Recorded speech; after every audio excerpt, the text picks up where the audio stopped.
Hey guys, what's up? Spectre here, and I've covered Cyberpunk 2077's many weapons here and there throughout different news stories. But I thought I'd deliver one comprehensive video looking into the many weapon types, manufacturers, and more in this lore dive.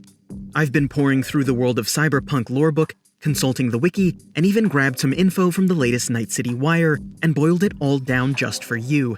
Let's jump in.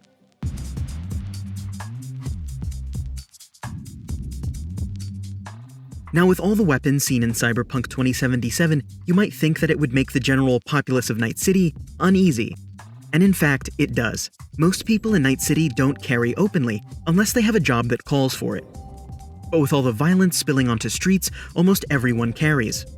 They just treat it as an unpleasantness that's become necessary. There are also laws in Night City, such as preemptive self-defense, that are often abused as it allows you to fire on someone when you feel threatened, which of course is a common lie used to inflict violence. Message! But nevertheless, if you're hitting the streets of Night City yourself, you're going to need some hardware, and here are the manufacturers that you'll be buying from. The manufacturers themselves can be split up with this handy chart into top-tier, mid-tier, and low-tier manufacturers. Leading the pack, we have the incredibly well-known Arasaka. There's also the highly regarded Tsunami Defense Systems vying for that crown as well. Just behind them, however, hailing from China is Kangtao. They are the emerging leader in smart weapons. Heading up the mid-tier is Militech with their mass-produced military spec gear. Midnight Arms trails just behind them, specializing in Borg weapons. These are weapons that are specifically designed for heavily augmented users. Malorian Arms makes beautiful if not slightly outdated weapons, but where they lack in modern flash, they make it up with reliability. Tektronica is known for high-tech consumer weapons and even manufactures military-grade robots. But if that's too much tech for you, Constitutional Arms can help kit you out with a rugged, reliable weapon like a shotgun. And let's say you're trying to save a few eddies, the lower-tier manufacturers have you covered. Nakoda Manufacturing has a strong reputation as a purveyor of inexpensive but reliable arms. Dara Polytechnic will deliver more style at this lower price point, but at the expense of some quality. Rostovik weapons are cheap, highly customizable, and simple, while the likes of Budget Arms offer an array of cheap weapons like their shotgun, the Carnage pump-action 4-gauge buckshot, that can supposedly cleave a person clean in two. They even offer 3D print kits. Okay, so you know your price point, but what kind of weapon do you want? Gun types split into 4 categories, the first being power weapons. These arms are classic weapons that use conventional cartridges of different types and calibers. They're the most popular among civilians and law enforcement, and differ only from our modern guns in that you can purposely ricochet bullets. Tech weapons are based on railgun tech, allowing you to charge them up in order to send metal projectiles flying through cover, even concrete. These weapons do have a slower firing rate than the others, but they make up for it in raw power. Firing small metal projectiles, these guns can penetrate even vehicle armor if charged long enough. One such example of these weapons is the Tsunami Nekomata, a semi-automatic sniper rifle that hits like a truck. Another is this shotgun from Kangtao. It has 8 barrels and can track 8 targets independently. Killing an entire room has never been simpler. Smart weapons use gyrojet technology in order to fire what is known as caseless guided ammunition.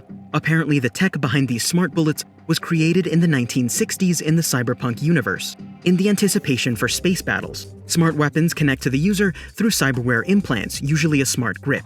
They use laser or sonic targeting to acquire their target, and then the gyrojet projectiles adjust their trajectory mid-flight. The Arasaka TKI-20 Shingen is a prime example of this and of course requires a smart grip.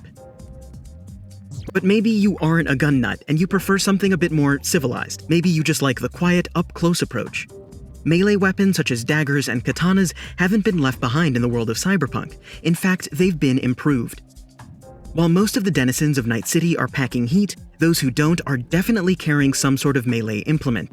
For those of you who are looking for something more substantial and also a bit flashy, katanas are a must-have. You can even outfit yours with a thermal edge as seen in the latest Night City Wire. It's described as a nanofilament heated blade, the purest essence of a katana, no add-ons, no modifications, only ripping hot steel. For more short-range combat, a neurotoxin knife, which was originally used to defend against wildlife, has become a favorite of assassins. You can choose to kit out your blade with a variety of deadly cocktails or even an EMP discharger. Other weapons we saw a little sneak peek of were the spiked bat, sledgehammer, and electric alpha baton. Customization doesn't stop there according to the world of Cyberpunk, as attachments, optics, suppressors, and grips are just part of the equation.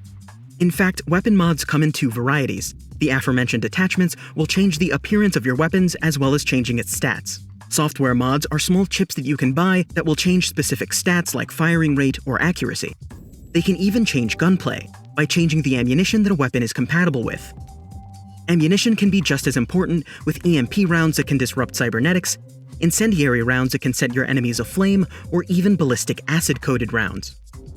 But where will you pick up your munitions? Various gun shops will reportedly be visible on the 3D in-game map. If you're in a pinch, you can even pick up a weapon from a vending machine. Just don't expect its quality to blow away anyone but the person standing in front of it. Heavy weapons are a different story, as weapons of war are actually prohibited on Night City streets. You'll have to find specific vendors for that. But the best weapons can be taken from enemies or loot caches, according to the latest Night City wire. Legendary weapons will be very specific and have qualities found on no other weapons in the game. Think exotics from Destiny. It was also restated in the latest Night City wire that over time, your reload speeds will become faster, your accuracy will grow with weapons that you use often, you'll ADS or aim down sights faster, and experience faster movement with your favorite weapons.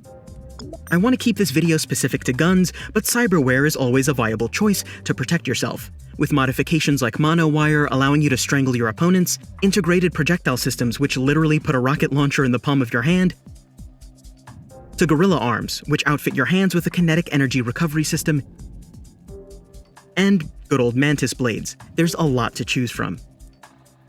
But there you have it. You're up to speed on personal protection in the world of Cyberpunk. What weapon will you be packing when you hit the mean streets of Night City for yourself? A smart gun? Something heavier? Maybe even just your fists? Let me know in the comments below. But if you want to win some Militech gear in real life, make sure you've entered my giveaway if you're watching this before August 17th. I'll be giving away a Militech Vindicator replica, in full scale. Check in the description for more info on that, and if you enjoyed this, consider subbing and hitting that notification bell. And as always, thanks for watching, guys.